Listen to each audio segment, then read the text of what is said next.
하나님 말씀 함께 묵상해 볼 하나님 말씀은 레위기 10장입니다. 레위기 10장 1절부터 11절까지 본문 말씀입니다. 레위기 10장 1절부터 11절까지 말씀입니다. 제가 말씀 읽도록 하겠습니다. 아론의 아들 나답과 아비후가 각기 향로를 가져다가 여호와께서 명령하시지 아니하신 다른 불을 담아 여호와 앞에 분향하였더니 불이 여호와 앞에서 나와 그들을 삼키매 그들이 여호와 앞에서 죽은지라. 모세가 아론에게 이르되 이는 여호와의 말씀이라. 이르시기를 나는 나를 가까이 하는 자 중에서 내 거룩함을 나타내겠고 온 백성 앞에서 내 영광을 나타내리라 하셨느니라.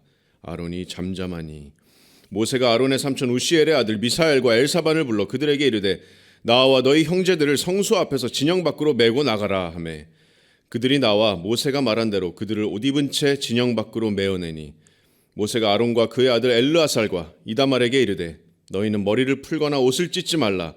그리하여 너희가 죽음을 면하고 여호와의 진노가 온 회중에게 미침을 면하게 하라. 오직 너희 형제 이스라엘 온 족속은 여호와께서 치신 불로 말미암아 슬퍼할 것이니라. 여호와의 관유가 너희에게 있은즉 너희는 회막문에 나가지 말라. 그리하면 죽음을 면하리라. 그들이 모세의 말대로 하니라. 여호와께서 아론에게 말씀하여 이르시되 너와 내 자손들이 회막에 들어갈 때에는 포도주나 독주를 마시지 말라. 그리하여 너희 죽음을 면하라. 이는 너희 대대로 지킬 영영한 규례라. 그리하여야 너희가 거룩하고 속된 것을 분별하며 부정하고 정한 것을 분별하고 또 나 여호와가 모세를 통하여 모든 규례를 이스라엘 자손에게 가르치리라. 아멘. 살아있는 하나님의 말씀입니다. 무서운 말씀이죠. 오늘 말씀은 10장 1절 말씀에 다른 불을 들였다라고 말씀하는데 이 나답과 아비후가 하나님께서 내리신 불로 소각돼 버린 아주 무시무시한 장면입니다. 그들이 왜 이런 심판을 받았습니까? 왜냐하면 1절 말씀처럼 명령하시지 않은 다른 불로 하나님을 예배했기 때문입니다. 여러분, 구원받은 성도들이 가지는 가장 큰 특권이자 의무이자 또 책임은 거룩하신 하나님을 예배하는 것입니다. 그래서 오늘 말씀을 통해서 다시 한번 우리 자신을 좀 돌아봤으면 좋겠습니다. 하나님 앞에 나답과 아비후처럼 다른 불을 가지고 나아가지는 않는가? 경솔하게 예배하지는 않는가? 다시 한번 돌아보는 시간이 되기를 원합니다. 또한 거룩하신 하나님 앞에 경외하는 마음으로, 두렵고 떨리는 마음으로 나아가기로 다시 한번 다짐하는 시간이 되기를 원합니다. 왜냐하면 거룩하신 하나님께 드리는 예배보다 더 중요하고 진지한 것은 없기 때문입니다. 그 거룩하신 하나님께서는 그 예전에, 그 옛날에 예배를 어떻게 하나님께 나와야 되는지 지정해 주셨습니다. 그것이 이제 레위기 말씀인데, 이제 레위기 말씀들을 통해서 택하신 백성 이스라엘에게 거룩하신 하나님 앞에 어떠한 예법으로 나와야 되는지 계속해서 우리가 말씀을 통해서 묵상하고 있습니다. 그래서 하나님께서는 예배의 지도자부터 세우셨습니다. 출애굽기 24장에서 보시면 아론에게 또 아론의 아들들에게 후손들에게 제사장의 직분을 주시면서 이스라엘의 백성을 인도하게 하셨습니다. 그리고 이제 레위기 8장에서 실제로 아론과 그 아들들의 위임식이 여호와 하나님의 명령대로 거행이 됩니다. 그리고 이제 바로 전장인 우리 오늘 본문 말씀 바로 전장인 9장에서 대제사장 아론은 드디어 하나님께서 내려주신 그 규례대로 첫 제사를, 첫 예배를 하나님께 드리게 됩니다. 그것이 이제 레위기 9장 6절 한번 보겠습니다. 레위기 바로 전장인데요. 9장 6절에 모세가 이르되 이는 여호와께서 너희에게 하라고 명령하신 것이니 여호와의 영광이 너희에게 나타나리라. 자, 모세가 당부합니다. 하나님께서 명령하신 것을 신중하게 지켜서 첫 제사를 드려라. 자, 그리고 나면 약속하신 대로 하나님의 영광이 너희에게 나타나리라. 자, 그래서 그대로 아론은 신중하게 그 규례를 준행합니다. 9장 22절 보시면 아론이 백성을 향하여, 자, 그 첫 제사가 드려지고 아론이 백성을 향하여 손을 들어 축복함으로 속죄제와 번제와 화목제를 마치고 내려오니라. 모세와 아론이 회막에 들어갔다가 나와서 백성에게 축복함에 약속대로 뭐라고 말씀하죠? 여호와의 영광이 온 백성에게 나타나며 불이 여호와 앞에서 나와 제단 위에 번제물과 기름을 사른지라. 온 백성이 이를 보고 소리 지르며 엎드렸더라. 여호와의 불이 첫 제사에서 하늘에서 나와서 이 번제물, 이 하나님께 드려진 기름 이것을 불살랐으면 하나님께서 기쁘게 받으셨다는 의미입니다. 이렇게 놀라운 첫 제사가 있고 하나님께서 기쁘시기에 받았던 제사입니다. 그리고 나서 바로 10장 오늘 본문 말씀에 아론의 두 아들 나답과 아비후가 등장하는데 9장에서는 첫 제사에서 여호와의 명령대로 드려진 이 제물과 기름을 불사른 하나님께서 나온 이 불이 10장 1절에서는 아론의 두 아들을 산채로 소각시켜 버렸습니다. 9장 7절에 아론이 하나님께서 명령하신 대로 하였더라. 20절에 명령한 것과 같았더라. 계속해서 반복하고 강조하는 반면에 10장 1절에서는 여호와께서 명령하시지 아니하신 다른 불을 담아라는 표현이 눈에 띕니다. 그래서 신중하고 명령대로 지킨 그 예배의 결과는 하나님께서 기쁘시게 받았던 예배였고 경솔하게 신중하지 않게 하나님 앞에 불순종한 결과는 불의 심판이었습니다.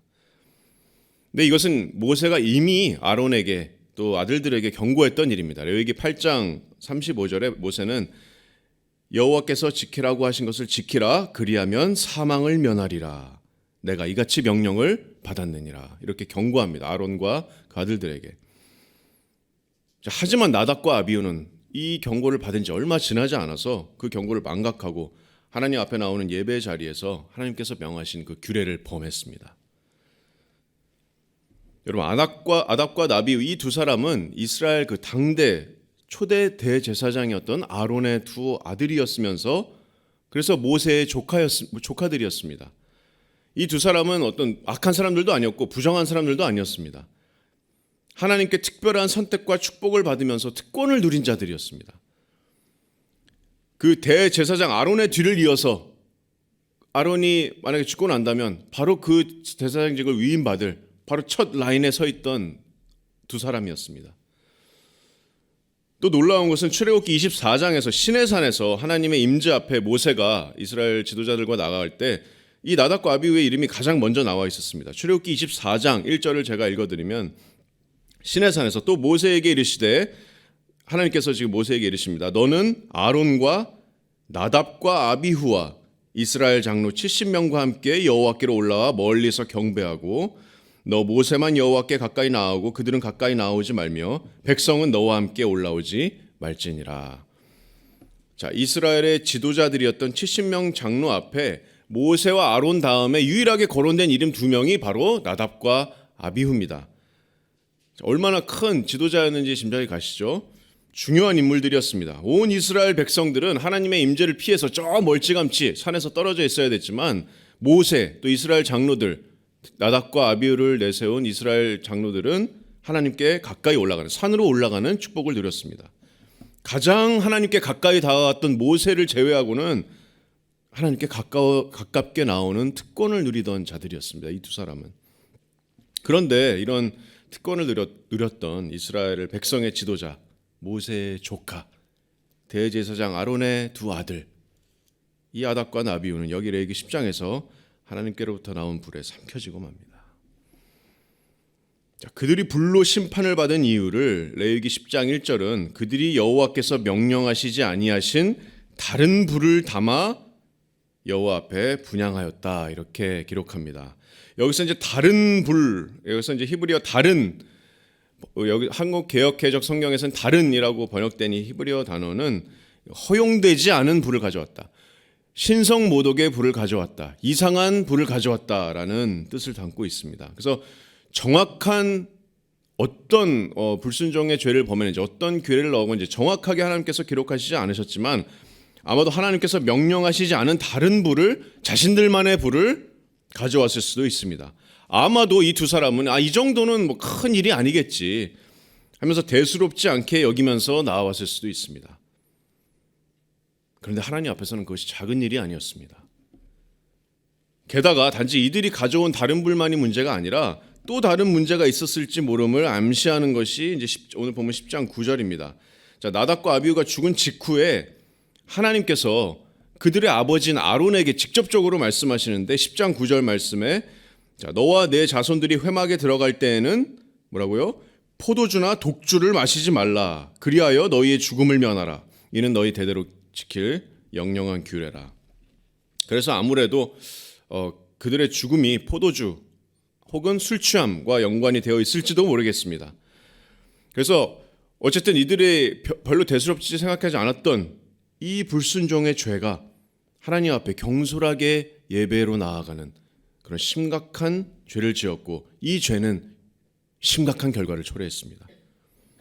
그래서 이 9장에서 이스라엘들이 하나님의 임재를 보면서 다 소리 지르면서 엎드렸는데, 이 10장에서 바로 두 아들의 죽음은 이스라엘 백성들에게, 모든 백성들에게 아주 본보기가 되었을 수 있습니다. 하나님께서 주시는 메시지는 분명했습니다. 부패한 예배는 하나님께 드려지는 가장 큰 범죄다. 인간의 관점에서는 아주 작은 부분이라고 여겨진 불순종이었지만 거룩하신 하나님 앞에서는 아니었습니다. 그리고 10장 3절 말씀에서 하나님께서는 분명한 메시지를 모세를 통해 전달하십니다. 10장 3절입니다. 자, 모세가 아론에게 이르되 이는 여호와의 말씀이라. 이르시기를 나는 나를 가까이 하는 자 중에서 내 거룩함을 나타내겠고 온 백성 앞에서 내 영광을 나타내리라 하셨느니라. 자, 그리고 놀라운 말씀이 이어지는데 바로 아론이 잠잠하니 말씀합니다. 이 하나님의 엄숙한 말씀은 아론을 잠잠하게 만들었습니다. 두 아들이 눈앞에서 산채로 지금 소각되는 장면을 목격했던 아론은 아무 말도 할 수 없었습니다. 하나님의 심판이 너무하다라고 생각하는 사람들이 있을 수 있습니다. 그렇다면 죄의 심각성을 분명하게 이해하지 못했기 때문입니다. 또 그거와 더불어서 하나님의 거룩하심도 깊이 이해하지 못했을 수도 있습니다. 하지만 하나님의 거룩하신 임재를 직접 경험하고 또 이해했던 나답과 나비우의 아버지였던 아론은 아들들의 죽음 앞에서 감히 하나님께 반문하지 못했습니다. 하나님의 거룩하심을 훼손한 죄의 심각성을 아론은 모르지 않았습니다. 우리가 레위기를 통해서 계속 보고 있지만 거룩하신 하나님 앞에서는 죄가 철저하게 다뤄져야 됩니다. 죄를 전가받은 제물이 그래서 죽임을 당해야 됐습니다. 매일매일 죄로 인해서 성막에서는 제물들의 피가 뿌려져야 됐습니다. 밤낮 동물들의 울음소리가 그치지 않았습니다. 왜냐하면 하나님의 거룩함 때문입니다. 거룩함 없이는 하나님 앞에 나올 수가 없기 때문입니다. 다들 아시겠지만 성경은 계속해서 하나님의 거룩함을 증거합니다. 시편 98편 1절 말씀은 하나님의 능력을 하나님의 거룩한 팔이라고 이렇게 묘사합니다. 또 시편 105편 42절 말씀은 하나님께서 세우신 언약을 거룩한 언약이다 이렇게 표현합니다. 또 로마서 7장 12절은 바울은 하나님의 율법은 거룩한 것이다. 거룩하고 선하고 의로운 것이다. 이렇게 증거합니다. 또 시편 105편 3절 말씀은 하나님의 이름은 거룩하다. 그래서 예수님께서 주기도문, 예수님께서 가르쳐 주신 그 기도에서 너희가 기도할 때 하늘에 계신 우리 아버지의 이름이 거룩히 여김을 받으시오며, 하나님의 이름은 거룩하기 때문입니다. 또한 이제 나중에 천국에서 요한계시록 15장 4절에 보시면 천국에 있는 성도들이 이렇게 고백하는데, 주여 누가 주의 이름을 두려워하지 아니하며 영화롭게 하지 아니하오리까? 오직 주만 거룩하시니이다. 이렇게 하나님을 경배합니다. 자, 그리고 잘 아시다시피 하나님의 그 높은 보좌, 또 그 보좌에 좌정하신 하나님을 마주한 그 이사야 선지자는 이사야서 6장에서 천사들이 이렇게 외치는 소리를 듣습니다. 뭐라고 외쳤죠? 거룩 거룩 거룩하다. 천사들이 사랑 사랑 사랑이다, 자비 자비 자비다 외치지 않았습니다. 천사들은 거룩 거룩 거룩, 눈을 가리면서 그 보좌 앞에서 거룩 거룩 거룩하다 외쳤습니다. 사랑하는 성도 여러분, 하나님께서 거룩하시다는 것은 단지 우리의 머리로 생각할 수 있는 가장 최고의 존재가 하나님이다라는 그런 개념을 넘어섭니다. 우리보다 훨씬 더 나으신 분이다라는 개념 정도가 아닙니다. 하나님의 거룩은 감히 우리 인간이 상상할 수도 없는 겁니다. 우리 인간과는 절대적으로 다르신 분, 초월하신 분이 바로 하나님이고 그것이 바로 하나님의 거룩입니다. 그래서 사도 바울이 디모데전서 6장 16절에서 예수 그리스도를 말씀하면서 오직 그에게만 죽지 아니함이 있고 가까이 가지 못할 빛에 거하시고 어떤 사람도 보지 못하였고 또 볼 수 없는 이시니 그에게 존귀와 영원한 권능을 돌릴지어다. 아멘. 이렇게 기록합니다. 그에게만 죽지 아니함이 있고 가까이 가지 못할 빛에 거하시고, 가까이 가지 못할 빛에 거하시는 분, 어둠이 조금도 섞이지 않으신 분. 여러분 다른 것에서 오는 이질감을 좀 경험하신 적이 있으시죠? 막 우리가 막 다른 나라 가면 컬처 쇼크라고 하잖아요. 나랑 이제 너무 다른 거, 너무 다른 거나 다른 상황이나 다른 문화를 경험하면 이렇게 낯설고 이질감이 느껴집니다. 그런데 이 땅에서의 우리가 느끼는 그런 이질감과는 비교할 수도 없는 거룩하신 하나님의 신성을 마주한 인간에게 오는 그 처음의 감정은 이질감을 넘어선 정말 두려움입니다. 두려움. 그것은 이사야 선지자가 그랬고 또 예수님의 제자였던 베드로도 그랬습니다. 베드로가 누가복음 5장에서 어부의 일을 할 때 예수님을 처음 만났을 때 이렇게 예수께서 배에 올라타시면서 그물을 깊은 곳에 가서 그물을 내려라. 베드로가 우리가 고기를 한 번도 잡지 않았지만 말씀에 의지하여 그물을 내리리다 하고 그물 내렸는데 고기가 한가득 잡혔습니다. 그때 누가복음 5장 8절 말씀에 베드로가 이를 보고 예수의 무릎 앞에 엎드려 이르되 주여 나를 떠나소서 나는 죄인이로소이다 하니 순간 나와 다른 것을 느껴서 순간 예수님의 그 신성함을 느꼈습니다. 그 기적을 통해서 예수님이 사랑하시던 제자 사도 요한도 마찬가지였습니다. 늙은 이제 백발이 된 사도 요한에게 요한계시록에서 밤모섬에 유배되어 있던 사도 요한에게 영광 가운데 나타나신 예수 그리스도를 마주한 사도 요한은 그 옛날에 3년 동안 자신이 동행했던 주님을 만났는데 기뻐서 막 반가워하면서 달려가지 못했습니다. 계시록 1장 17절 말씀은 그 예수 그리스도를 영광을 목격한 사도 요한이 내가 볼 때에 그의 발 아래 엎드려져 죽은 자 같이 되었다 이렇게 말씀합니다. 죽은 자 같이 꼼짝도 할 수 없었다. 그 이유가 뭡니까? 이 땅에 성육신 하셨을 때는 베일에 감춰져 있던 예수 그리스도의 온전한 신성을 마주했기 때문입니다. 다른 말로 온전하신 거룩하심을 마주했기 때문입니다. 또 거기에 더불어서 이사야 선지자 또 베드로와 같이 하나님의 그 찬란하신 거룩하심 영광 앞에서 자신의 철저한 죄성을 발견했기 때문입니다. 이것이 바로 하나님의 거룩하심입니다. 이것이 바로 성경에서 기록하는 하나님입니다. 이 하나님을 우리가 예배하는 겁니다. 내 마음대로 내 상상 속에서 만든 하나님을 예배할 수 없습니다. 성경 말씀에서 떠나서 내가 원하는 이미지의 하나님을 만들어서 내 소망을 채워주는 우상으로 만들고 하나님을 예배할 수 없습니다. 누구든지 하나님께 다른 불로 예배하는 자는 하나님의 거룩하심을 훼손하는 그런 죄를 범하는 것입니다. 근데 하나님께서 구약에서만 이렇게 철저하게 죄를 다루셨을까요? 구약의 하나님이 동일하게 신약의 하나님입니다.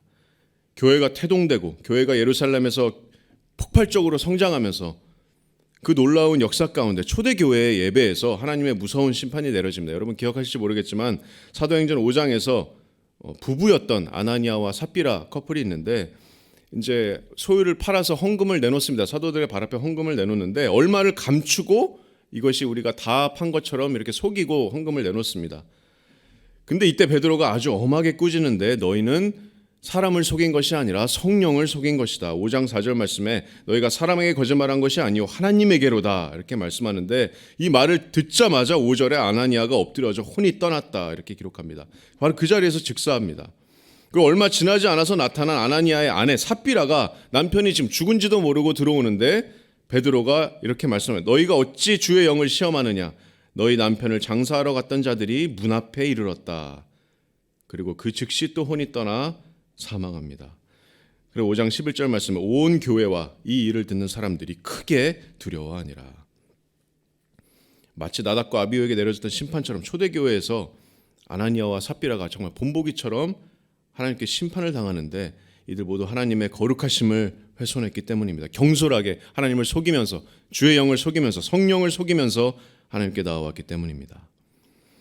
또한 사도 바울은 주의 만찬에 성도들이 나올 때 고린도 성도들에게 너희가 너 자신을 살피지 않고 경솔하게 나오는 자가 있느냐, 주의 잔을 먹고 마시는 자가 있느냐. 그러므로 고린도전서 11장 30절 말씀에 그러므로 너희 중에 약한 자와 병든 자가 많고 잠자는 자도 적지 아니하니 우리가 우리를 살폈으면 판단을 받지 아니하려니와 여기서 잠자는 자, 죽은 자들을 표현하는 것입니다.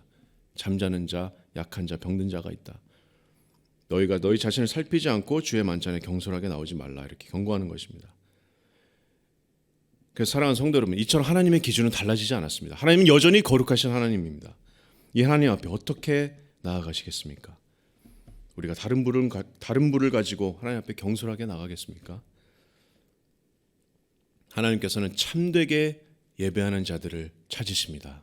하나님께서는 영과 진리로 예배하는 자들을 찾는다 이렇게 말씀하십니다.